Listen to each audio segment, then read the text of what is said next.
Deus chama a gente pra um momento novo de caminhar junto com seu povo. É hora de transformar o que não dá mais, sozinho isolado. Ninguém é capaz, por isso vem entrar na roda com a gente também. Você é muito importante, por isso vem entrar na roda com a gente também. Você é muito importante, vem. Não é possível crer que tudo é fácil. Há muita força que produz a morte, gerando dor, tristeza e desolação. É necessário unir o cordão, por isso vem entrar na roda com a gente também. Você é muito importante, por isso vem entrar na roda com a gente também. Você é muito importante. a força que hoje faz brotar a vida, atua em nós pela sua graça. É Deus quem nos convida pra trabalhar, o amor repartir, as forças juntar. Por isso vem entrar na roda com a gente Também. Você é muito importante, por isso vem. Entrar na roda com a gente também. Você é muito importante, vem.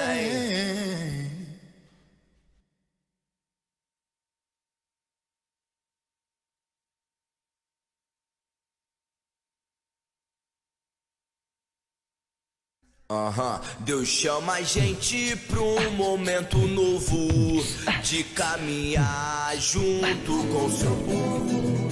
É hora de transformar o que não dá mais, sozinho isolado. Ninguém é capaz, por isso vem entrar na roda com a gente também. Você é muito importante, por isso vem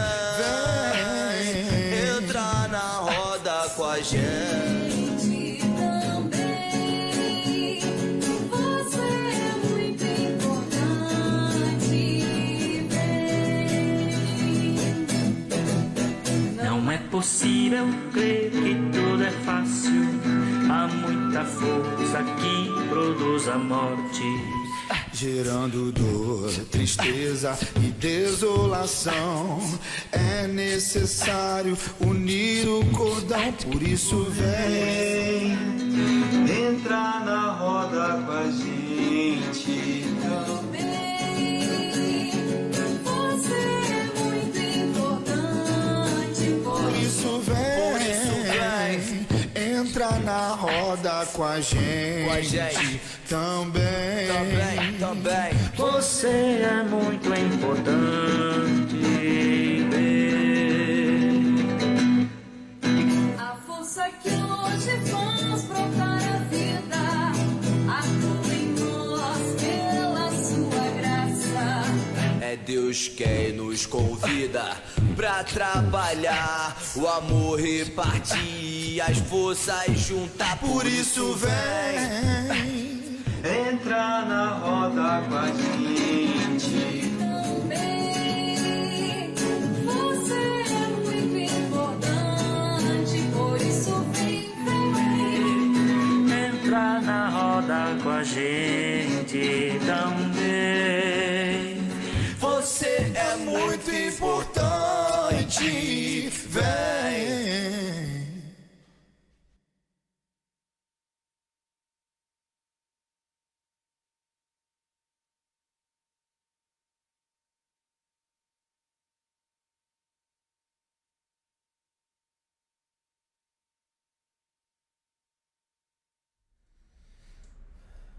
Boa noite, amigos, amigas, seguidoras, seguidores da página da Pastoral do Cuidado, Sínodo Planalto Rio-Grandense. Sempre uma satisfação chegar na sexta-feira e poder conversar com vocês. Quero hoje deixar registrado aqui no início da nossa live um agradecimento para a comunidade terapêutica Fazenda São Francisco de Assis, que tem nos acolhido lá de Nova Bassano. Então a gente tem ido lá, feito umas visitas, conversado com o pessoal e deixar registrado o meu agradecimento a toda a diretoria da comunidade terapêutica, de uma forma bastante especial ao seu Luiz Roque Provenzi Gazzaro, creio que é assim que se pronuncia o nome. Então, seu Roque, um abraço para ti e que a paz seja contigo. Não vai faltar oportunidade de a gente voltar e de convidá-lo também para um trabalho junto aqui a Pastoral do Cuidado, né?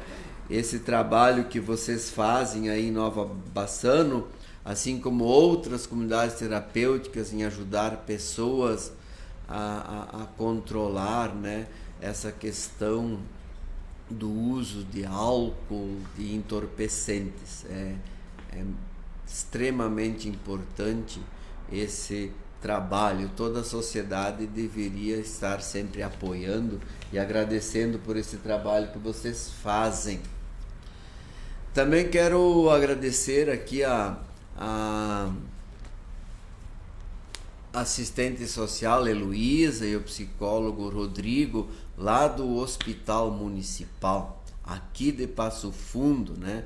Hospital Beneficente César Santos, Hospital Beneficente César Santos, né? Um hospital aqui do município de Passo Fundo, onde tenho ido uma vez por semana fazer ali um trabalho de terapia em grupo ali com as pessoas que estão ali internadas. Então, muito obrigado também pelo acolhimento que vocês têm em relação ao trabalho aqui da Pastoral do Cuidado. Muito bem. Também quero deixar meus votos de condolências, né? E desejar que o Espírito Santo de Deus, que é chamado por Jesus de Consolador querido, esteja consolando toda a família da nossa colega pastora Daniela Lamp, de Novo Xingu, né?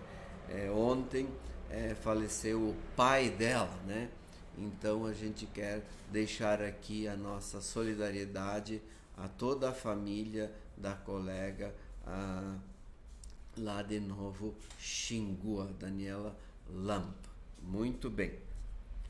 Hoje nós vamos conversar um pouco sobre Jó, né? Seguindo essa ideia de entender um conceito ou conceitos, modos de ver a questão da saúde, da doença, da enfermidade, da espiritualidade.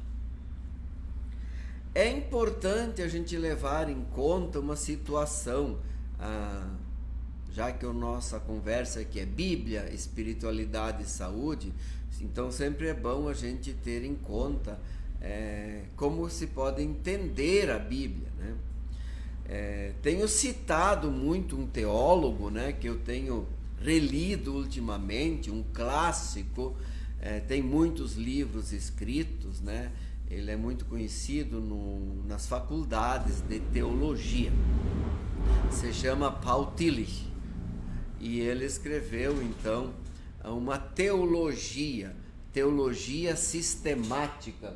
Até está aqui na minha estante esse livro. Eu sempre tenho ele na minha vista. Ele diz algo muito importante, que é o seguinte: A teologia tem por objetivo, a teologia cristã, né, tem por objetivo entender, captar a mensagem central do cristianismo e diferenciar um pouco o que é central do que é periférico. Não significa que o que seja periférico não seja importante, mas se a gente não sabe qual é o centro da mensagem. A palavra mensagem significa querigma. Todos nós podemos ter conhecimento teológico. Teologia não é só para especialistas. Teologia é para toda pessoa cristã. Na verdade, todos nós fazemos teologia. Todos nós desenvolvemos pensamentos teológicos. Então esse teólogo ele está preocupado com o querigma. Querigma é a mensagem, né? Então toda vez que vocês ouvirem a palavra querigma, vocês estão ouvindo, na verdade, a palavra mensagem. Então esse teólogo ele está preocupado qual é a mensagem cristã, aquela mensagem que não muda com o passar dos tempos, porque tem algumas situações que podem mudar, né? Em relação a alguns assuntos que, segundo ele, são importantes, são decisivos aí para a vida das pessoas, mas não são o centro da mensagem cristã. E em relação a esses assuntos, a gente pode até mudar de ideia, né? E ele diz, inclusive, que na própria Bíblia tem o assunto central da mensagem. Ele chama de preocupação última. A teologia precisa ter uma preocupação última, significa entender qual é essa mensagem central, o que a Bíblia tem como mensagem central. E quais são os assuntos que são secundários, mas importantes, que podem ser iluminados com aquela mensagem central. Mas às vezes uma pessoa pensar de uma forma e outra pessoa pensar de outra forma, e nem por causa disso deixa de ser cristão, no caso, né? Então, na Bíblia e o livro de Jó, ele vai mostrar isso de uma forma muito intensa e de uma forma muito clara, como a gente pode interpretar de uma forma diferente uma mensagem central. No livro de Jó nós vamos ter teologias, significa formas diferentes de entender a palavra de Deus, a justiça de Deus. Então, tanto no Antigo Testamento como no Novo Testamento, nós vamos ter debates. Muitos assuntos são debatidos dentro da própria Sagradas Escrituras. E esse teólogo, então, do qual eu falei, e outros também, mas citei o Paul Tillich, né? Ele diz que, então, dentro dessas formas até diferentes de pensamento, dentro das próprias manifestações culturais, onde a Bíblia acontece, onde essa palavra de Deus vem até nós, é preciso a gente entender qual é a mensagem central. Existe aqui em Jó um debate que nós vamos, então, para entender esse nosso objetivo maior, conceito de saúde e de doença, né? Então, ali debatidas questões muito importantes. Aconselho, então, vocês a lerem o livro de Jó, com calma, não lê-lo todo num dia, um capítulo, 2 por dia, né? E tentar entender, tentar praticar uma leitura não fundamentalista, não literal. Não se deve levar ao pé da letra. É preciso entender a mensagem central. Qual é a mensagem que esse texto nos traz? Esse é o objetivo da leitura bíblica. Qual é a mensagem? né? A história, como já falei lá nos primeiros encontros nossos aqui, se vocês irem lá nos primeiros vídeos que estão aqui gravados, vocês vão ver que as histórias bíblicas, elas têm um objetivo, trazer uma mensagem. A história em si ainda não é a palavra de Deus, mas é o meio pelo qual a palavra, a mensagem, o querigma vem até nós. O livro de Jó é o seguinte: existe uma discussão por que uma pessoa precisa sofrer tanto. Quais são os motivos? Jó é uma pessoa que tem profundos sofrimentos. Os filhos vêm a falecer, né? Os filhos dele falecem. Ele perde a condição financeira dele, que era muito boa, segundo o que o texto relata, e ele fica profundamente doente. E 3 amigos de Jó vão visitá-lo. Num primeiro momento, ficam ali durante muito tempo, dias e noites, calado, como forma de consolo, né? Como forma de solidariedade, né? Mas depois começa então a tentativa de responder a pergunta, então, por que ficar doente? Por que todo esse sofrimento? Porque a gente sabe que doença, então, causa sofrimento, né? Causa crises. Já falamos na vez passada, na sexta-feira passada, que doença, do ponto de vista bíblico, é um desequilíbrio entre razão, emoção e parte física. Então, e saúde seria a parte emocional, um equilíbrio emocional, racional e físico, né? Saúde na Bíblia não é ausência total de alguma situação no corpo da pessoa. Às vezes a pessoa pode ter situações no corpo, mas ela encontra equilíbrio. Então, saúde tem a ver com equilíbrio. Muito bem. Os amigos de Jó vão argumentar no seguinte sentido: eles vão dizer que a doença, a enfermidade, a calamidade na vida das pessoas, ou até de um povo, é fruto da justiça de Deus. Como assim?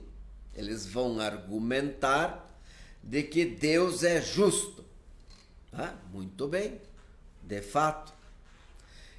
E se alguém sofre, então é justo que a pessoa sofra. Porque no pensamento muito corrente nos nossos dias, como que alguém poderia estar sofrendo se Deus permite? Se alguém está sofrendo, então Deus permite. Mas se Deus é bom e justo, por que Ele permite? E os amigos de Jó, então, têm uma resposta muito assim, num primeiro momento, óbvia, né? Num primeiro momento, muito lógica. De que, bom, se Deus é justo e alguém está sofrendo, então a justiça de Deus está se manifestando. Fica. Essa pessoa deve ter feito alguma coisa para merecer esse sofrimento. Esse pensamento, ele é muito forte no Antigo Testamento. Ele está muito presente no Antigo Testamento. Eu vou ler aqui para vocês, pelo menos uma parte do capítulo 11, diz assim: então respondeu Zofar, um dos amigos, o Naamatita: porventura não se dará resposta a esse palavrório? Quer dizer, acaso tem razão o tagarela? Ele chama aqui o Jó de tagarela. Dizem que Jó é paciente, a paciência de Jó.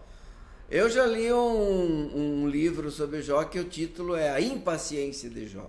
E na verdade, Jó não é muito paciente. Ele está numa fase aqui de revolta com Deus, com tudo que está acontecendo. Ele não para de falar, ele não para de reclamar e ele não para de questionar. Que justiça é essa? O que eu fiz para merecer tanto sofrimento? Ele questiona. E aí, por causa disso, esse amigo dele, o Zofar, chama o Jó de tagarela. Será o caso... Bom, isso eu já li, né? Será o caso de as parolas fazerem calor os homens? E zombarás tu, sem que ninguém tenha vergonha?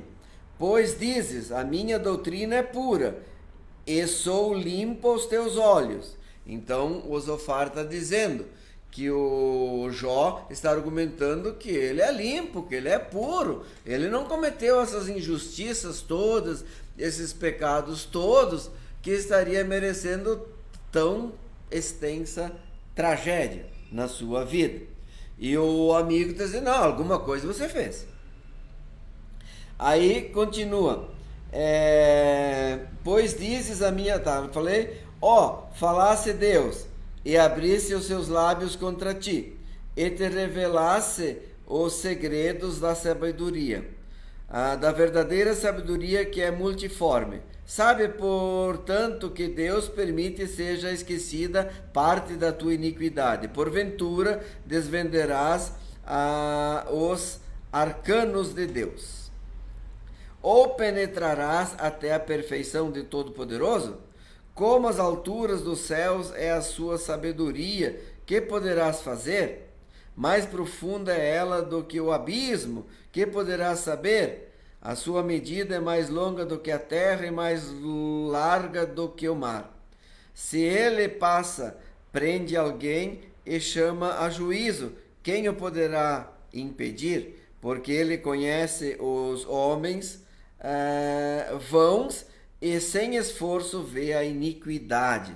Então depois o Zofar aqui continua dizendo que não, Deus conhece a iniquidade das pessoas, Deus conhece a profundidade de cada um, né?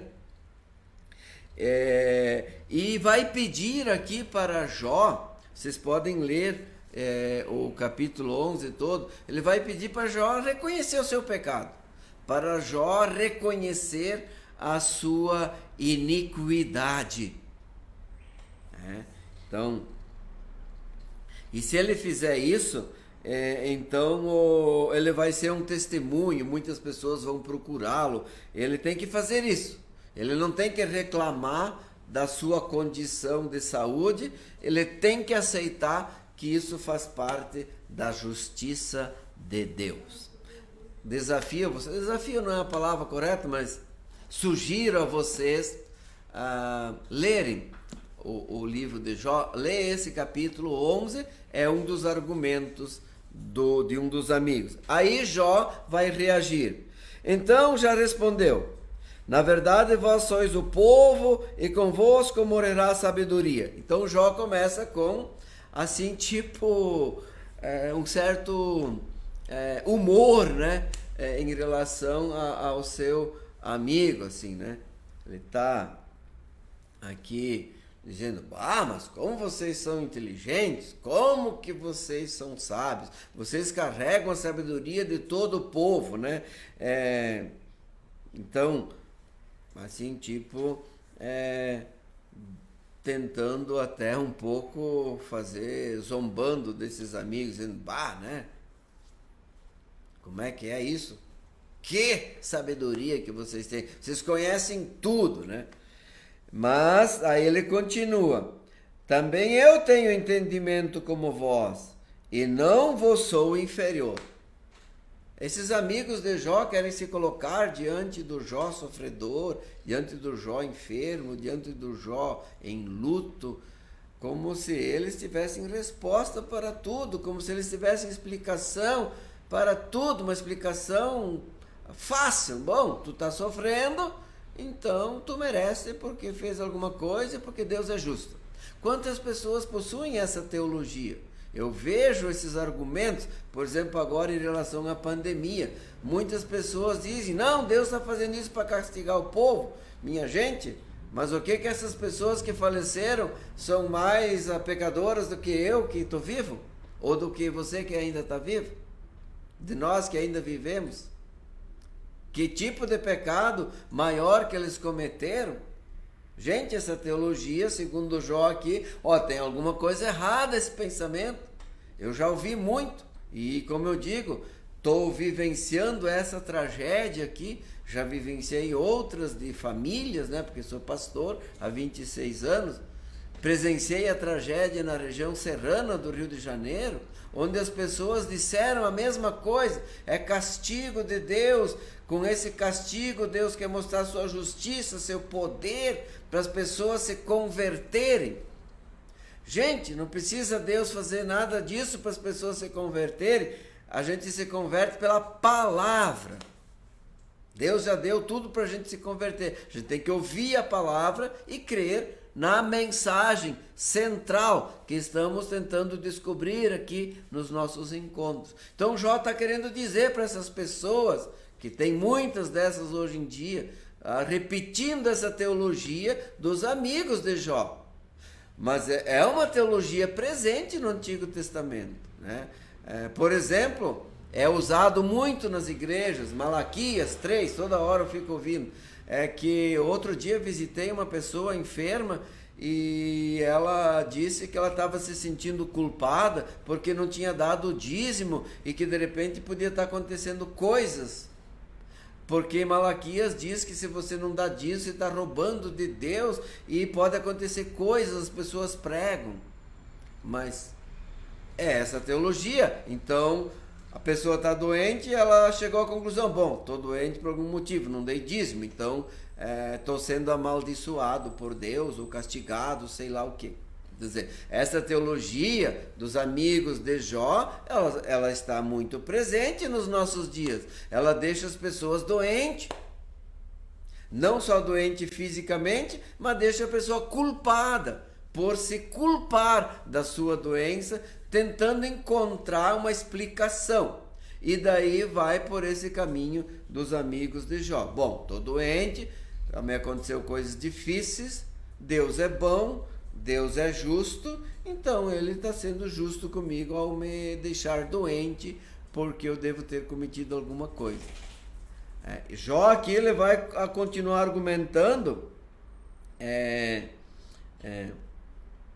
no pensamento de quem está seguro, há desprezo para o infortúnio, um empurrão para aquele cujos pés já vacilam. Gente, que profundidade é essa aqui. Eu aconselho vocês a continuar lendo Jó aqui, capítulo 12. Ele está dizendo que esse tipo de pensamento, esse tipo de teologia é mais um empurrão. A pessoa já está num infortúnio e ainda você empurra para cima dela uma teologia, um pensamento de espiritualidade, culpando ela ainda mais empurrando ela ainda mais para o sofrimento. Então Jó é aquele que vai argumentar contra esta teologia. A gente chama isso aí de teologia da retribuição, muito presente no meio cristão de hoje em dia e muito presente em outras formas de espiritualidade. Veja, nós não estamos aqui para pregar briga entre as pessoas que pensam diferente no cristianismo ou briga com pessoas de outras formas de espiritualidade. Bem pelo contrário. Para quem me conhece sabe que eu convivo e trabalho para o diálogo interreligioso. Mas é importante a gente saber as diferenças, é importante a gente decidir por qual caminho a gente quer andar, né? E saber as diferenças, até para não agir com preconceito com as outras religiosidades. Tá tudo bem quem quer pensar que a doença, a tragédia, o sofrimento é tipo um castigo que uma pessoa tem que passar de purificação. Quer dizer, é essa teologia que os amigos de Jó trazem para Jó. Essa é a visão de justiça e visão por que uma pessoa está doente. É uma forma de purificação. Sofrimento, forma de purificação. É isso que o Jó está querendo explicar para os amigos dele, né? E Jó não vê tanta injustiça na sua vida para passar por tanto sofrimento. Se nós nos lembrarmos, tem um profeta, Jeremias, ele também questiona isso aí. Por que até quando os justos vão sofrer e os ímpios se dão bem? Então, o profeta, uma pessoa que tem um dom de Deus para observar a realidade, né? Profeta bíblico não é uma pessoa que fica adivinhando o futuro, já falamos sobre isso. Ele observa a realidade passada e presente, e ao fazer uma análise ele pede para as pessoas escolherem outros caminhos. Se seguirem no caminho que a coisa está andando, vai dar tal situação. Se escolherem outro, a situação pode melhorar. Ele então prega um caminho de esperança, mas esperança está relacionado a tomar atitudes, a escolher caminhos. Então, Jó está propondo aqui, o profeta Jeremias, ele viu isso aí. Olha, tem muita gente que tem profundo sofrimento e não vejo que elas fizeram tanta coisa ruim para sofrer. E vejo muita gente aí fazendo muita coisa e parece que está tudo bem, está indo bem, está vivendo bem, tem uma saúde, situação financeira muito boa. Então essa teologia da retribuição, faço tal coisa e eu mereço de Deus bênçãos, faço tal coisa, mereço de Deus castigo. Essa é uma teologia muito presente no Antigo Testamento, mas que começa já no Antigo Testamento ser questionada. E um dos livros que questionam essa teologia é o livro de Jó. Vamos voltar a falar mais sobre isso. E os profetas também. O profeta é uma mistura. Tem momentos que eles falam também de castigo de Deus por causa do pecado, isso, aquilo, mas já tem dentro do profetismo a semente, porque se anuncia a vinda do Salvador. E vocês sabem que a salvação em Cristo é por graça, por misericórdia mediante a nossa fé. Aí já muda um pouco de figura essas questões. Está muito presente, por exemplo, nos mandamentos, né? Se cumprir esses mandamentos, vai ser abençoado até 1000 gerações. Se transgredir, vai ser castigado até a 4ª ou 5ª geração. Então, vocês vão se lembrar ou podem procurar nos evangelhos uma história em que tem um cego, e ele é cego de nascença. E alguém pergunta lá para Jesus: quem pecou? Foi ele? Foi o pai dele? Ou quem da geração pecou? Porque está muito presente. Até a 4ª geração, então alguém vai ser castigado por causa dos pecados. Então, doença é uma forma de ser castigado, outros tipos de sofrimentos.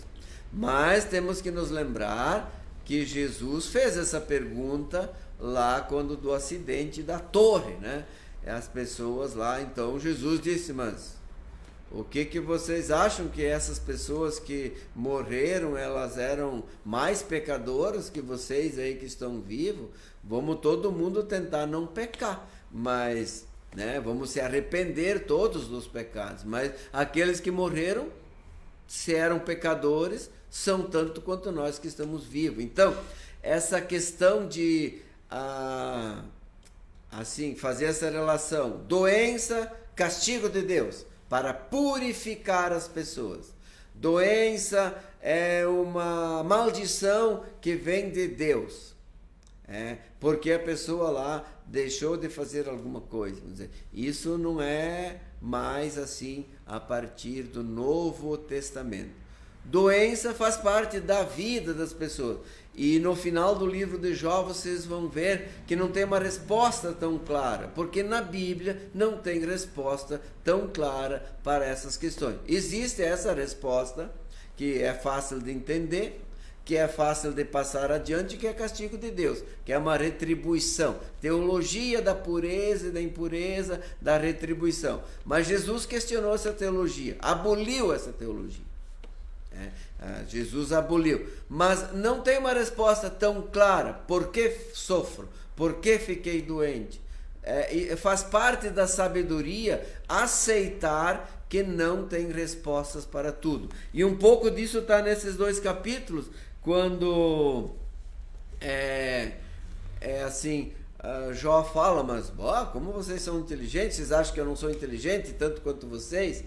Mas não tem resposta para tudo. Quer dizer, eu não sou inferior ao que vocês estão dizendo, mas não encontro resposta. Isso é uma atitude de humildade da pessoa cristã.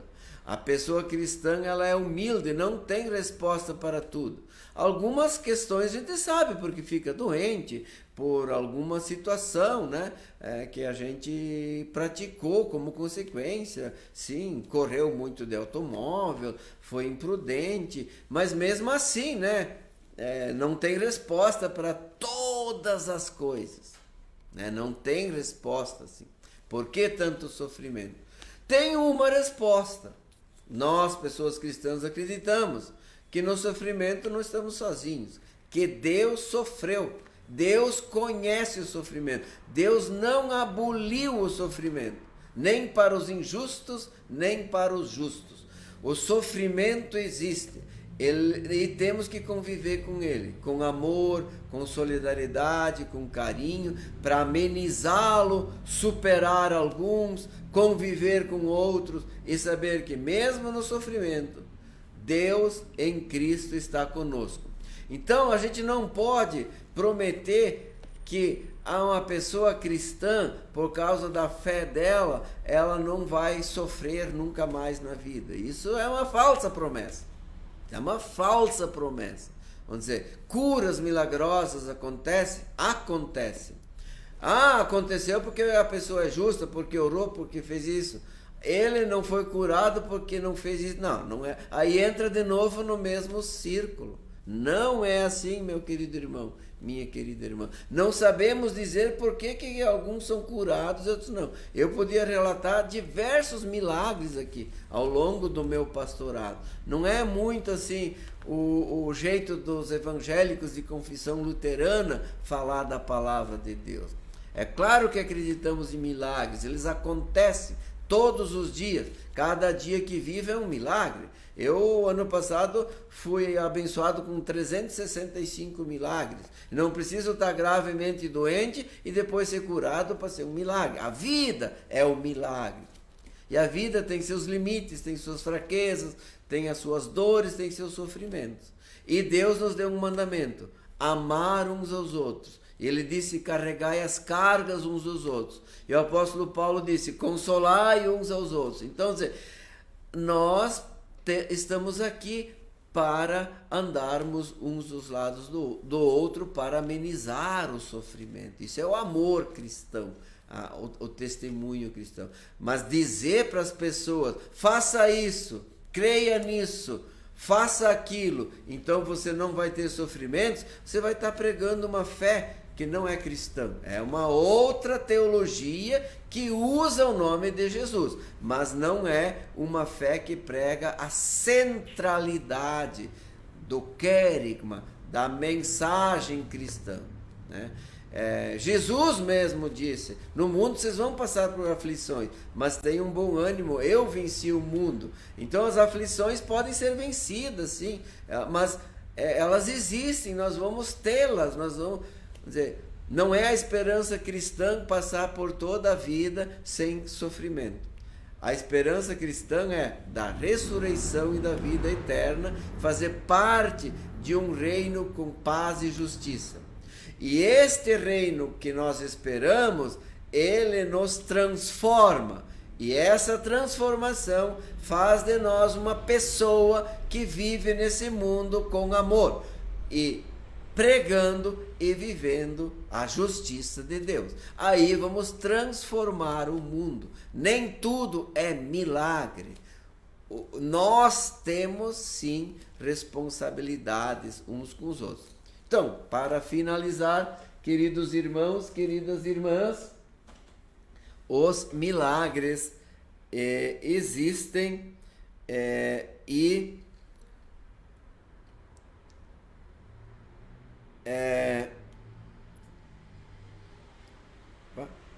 eles existem e podem acontecer, com certeza, para todos nós. Mas, quando não acontecem, não devemos perder a fé em Cristo. Porque o apóstolo Paulo diz assim: se a nossa esperança em Cristo é só para esse mundo, somos as pessoas mais infelizes do universo. Então, milagres podem acontecer, eles já aconteceram contigo, já aconteceram comigo. Mas isso não significa que não vamos ter que enfrentar, conviver e viver com sofrimentos e dificuldades. Com certeza, vamos viver também momentos muito bons. Isso é a vida, né? Não tem resposta para tudo. A fé em Cristo não é uma matemática. Deus não tem lá um computador, uma coisa parecida, onde ele diz: fulano de tal fez esses pecados, então ele merece tais castigos. Fulano de tal fez tais coisas, então ele merece tais bênçãos. Bom, se fosse assim, por que Jesus Cristo? Porque Deus se tornou ser humano em Jesus Cristo, morreu por nós. Não precisaria ter feito nada disso, já estava tudo resolvido. Estaria tudo nas nossas mãos. E não está tudo nas nossas mãos. Nós dependemos da graça de Deus. Nós precisamos crer na graça de Deus para sermos salvos. Tenho falado com muitas pessoas nesse trabalho da Pastoral do Cuidado e tenho visto pessoas chorarem porque elas redescobriram o Evangelho. Evangelho, de uma forma geral, para as pessoas doentes, está sendo pregado de uma forma que oprime ainda mais a pessoa doente. E nós, especialmente nós evangélicos, Confissão Luterana, que somos daquela tradição de realmente pregar essa centralidade, que nós somos salvos, nós somos amados por Deus, porque Deus é gracioso e bondoso. Que a paz de Cristo seja com vocês todos, com a Selmira Rauber, com a Alice, com a Nilve e com a Uyara, que estou vendo aqui que o meu celular ele teve um problema aqui na internet e eu não consegui ver todos os nomes que participaram hoje. Então fala aí, Uyara, quem participou aí? O Maurício de Friburgo, a Ildinha de Friburgo. O Maurício aí, presidente da comunidade de Nova Friburgo, Rio de Janeiro. Um abração aí, ó, irmão Maurício. A Ildinha, né? Nós a tratamos carinhosamente de Ildinha, né? Com a qual convivemos bastante tempo ali, ela trabalhando ali na igreja e nós também.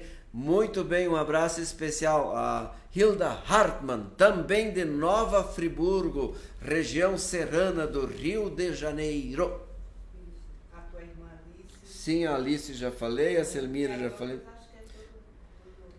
Muito bem, que a paz do Senhor seja com todos vocês. Se não forem ainda seguidores aqui na página, cliquem ali para seguir, compartilhem o vídeo se vocês acharam interessante, podem fazer perguntas, podem sugerir temas, assuntos, e não deixem de acessar o canal do Sino do Planalto Rio Grandense, no YouTube. Gente, ali tem conteúdos profundos para a vida.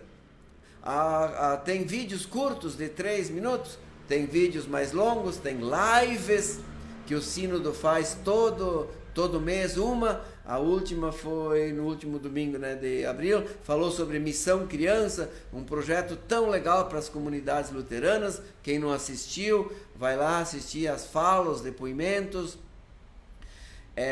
Também este vídeo, ele é colocado lá no canal do Sino do Planalto Rio-Grandense, e ele começa a ser exibido às 19 horas do sábado. Então, amanhã de noite, às 19 horas, as pessoas podem assistir ao vídeo, né? E fica lá gravado. Então, o que nós produzimos na Pastoral do Cuidado fica gravado aqui na página e fica gravado no canal do Sino do Planalto Rio-Grandense. E quero dar mais uma dica.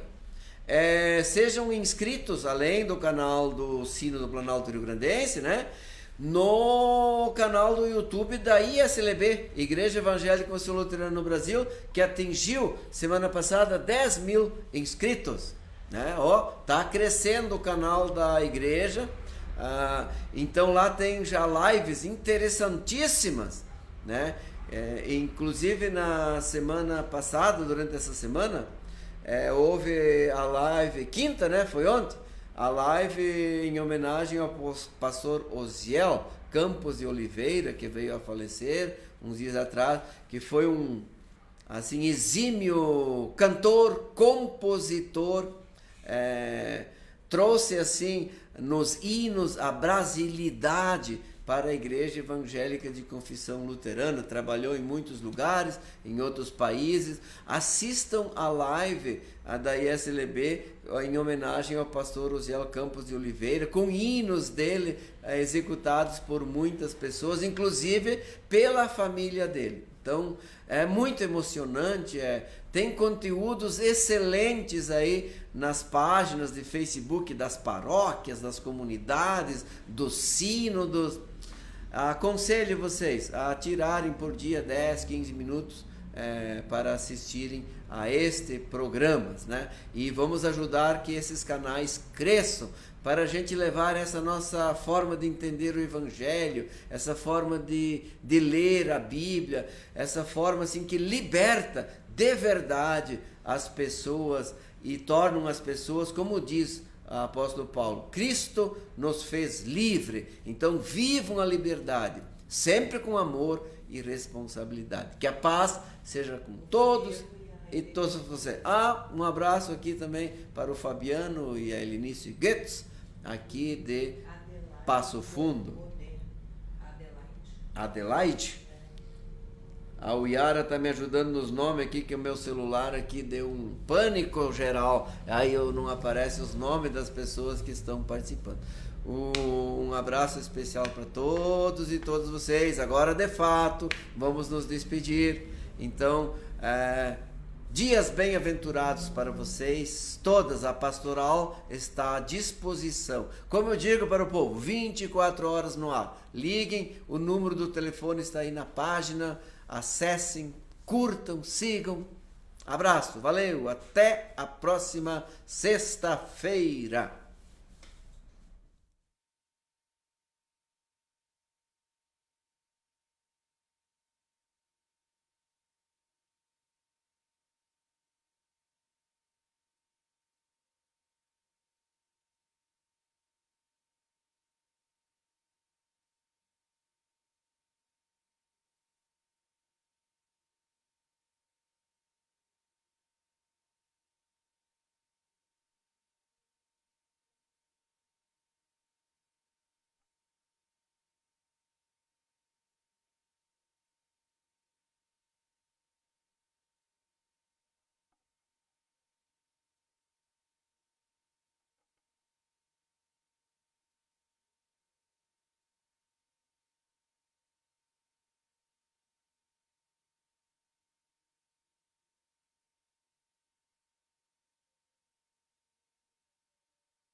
A vida em comunhão, a morte é vencida e reina a libertação.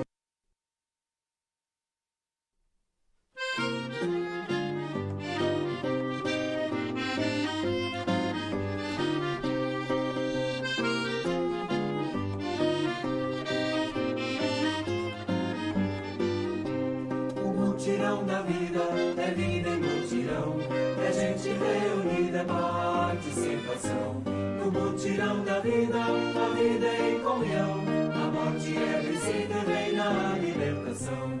O mutirão da vida é vida em mutirão, é gente reunida, é participação. No mutirão da vida, a vida é em comunhão, a morte é vencida e reina a libertação. Quem canta, canta, e quem dança, vai dançar. E cantando ou dançando, outros vão acompanhar. E quem achar que não tem ginga, desafina, vai mudar a sua sina num canto de amor e paz. O mutirão da vida é vida em mutirão, é gente reunida, é participação. No mutirão da vida, a vida é em comunhão, a morte é vencida e reina a libertação. O mutirão da vida é vida em mutirão, é gente reunida, é participação. No mutirão da vida, a vida é em comunhão, a morte é vencida e reina a libertação. A criançada toda vai se divertir, De 8 a 80 anos todos vão contribuir. e quem achar que é muito novo ou muito velho vai ouvir nosso conselho, vai brincar e ser feliz.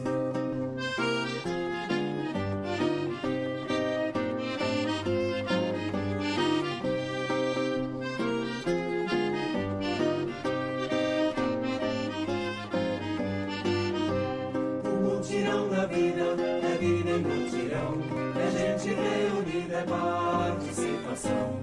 No mutirão da vida, a vida é em comunhão, a morte é vencida e reina a libertação. O mutirão da vida é vida em mutirão, é gente reunida, é participação. No mutirão da vida, a vida é em comunhão, a morte é vencida e reina a libertação. A natureza vai de novo florescer. E dos frutos dessa terra os famintos vão comer. E quem achar que o importante é a abundância vai ter que sua ganância é uma grande sensatez. O mutirão da vida é vida em mutirão, é gente reunida, é participação. No mutirão da vida, a vida é em comunhão, a morte é vencida e reina a libertação. O mutirão da vida é vida em mutirão, é gente reunida, é participação. No mutirão da vida, a vida é em comunhão, a morte é vencida e reina a libertação. No dia a dia, no trabalho, no lazer, toda a gente vai fazendo o mutirão acontecer. E quem achar que isso é sonho, utopia, alegria, fantasia, também tem lugar e vez. O mutirão da vida é vida em mutirão, é gente reunida, é participação. No mutirão da vida, a vida é em comunhão, a morte é vencida e reina a libertação. O mutirão da vida é vida em mutirão, é gente reunida, é participação. No mutirão da vida, a vida é em comunhão, a morte é vencida